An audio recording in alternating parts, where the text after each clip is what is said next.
Dana Ullman from Brooklyn, California. My field is homeopathic medicine, what I call the original nanomedicine. And a survey was done in 2015 that in France, 95% of pediatricians, general practitioners, and dermatologists use homeopathic medicine. That's 95%. And the World Health Organization ranked France to have the #1 leading healthcare system in the world. And homeopathy is an integral part of that, as is several parts of other natural medicines, especially botanical medicines and acupuncture. And homeopathy is used throughout the world. It's one of the most popular European alternative therapies. And in India, where homeopathy is even more popular, 100 million people rely upon homeopathy entirely for all their healthcare needs. I'm talking about cancer and heart disease. I'm talking about asthma and chronic fatigue, various arthritic conditions, real serious pain disorders. So homeopathy is not just a method of preventing disease, but of really treating people with various acute and chronic illness.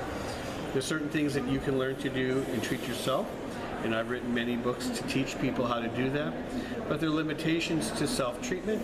You often need to go to a professional homeopath for anything of a more serious and or complex nature. And luckily there are homeopaths throughout the world, some of whom are medical doctors, others who are naturopaths and chiropractors and acupuncturists, nurse practitioners, even veterinarians. There's thousands of veterinarians that specialize and use homeopathic medicines. A lot of misunderstanding that exists on homeopathy. Many of our skeptics repeat a lie, and they repeat it so often that some people believe it. And that is, they say that there's no research on homeopathy, and that's the most ridiculous statement you can even imagine.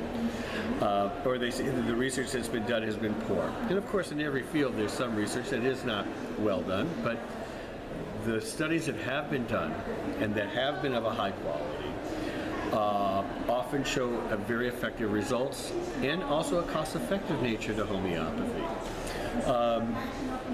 So this is both in the treatment of various acute problems and even some serious and chronic diseases.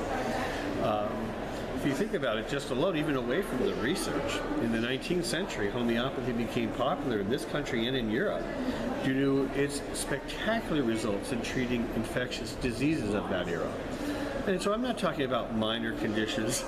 I'm talking about cholera, scarlet fever, typhoid fever, yellow fever, diseases that large numbers of people died from. And one book called The Logic of Figures, which is a book that sounds like it's only statistics, and it is primarily statistics, that compares the death rate in homeopathic hospitals versus the conventional medical hospitals from these infectious disease epidemics. And there were ultimately between 2 and 8 times as many deaths in the conventional medical hospitals. So homeopathy has a place in infectious diseases, not just in acute and chronic diseases. Because ultimately, homeopathy is a way of strengthening the person's own immune and defense system so that the body and mind can adequately and effectively fight infection. So you don't have to just attack a microbe to heal an infection. You can use natural medicines to strengthen the immune and defense system so that the body can combat these infectious diseases on its own. So there's so much more to say. I invite you to my website at homeopathic.com, also to the Huffington Post, where I've written 40 articles. If you just do a search under my name, Dana Ullman, at the Huffington Post, you'll see my collection of 40 or so articles that I'm very proud of. And you'll see many references, almost all of my articles, to high quality research showing that homeopathy is effective and can and should be an important part of your healthcare. Thanks a lot. Beautiful.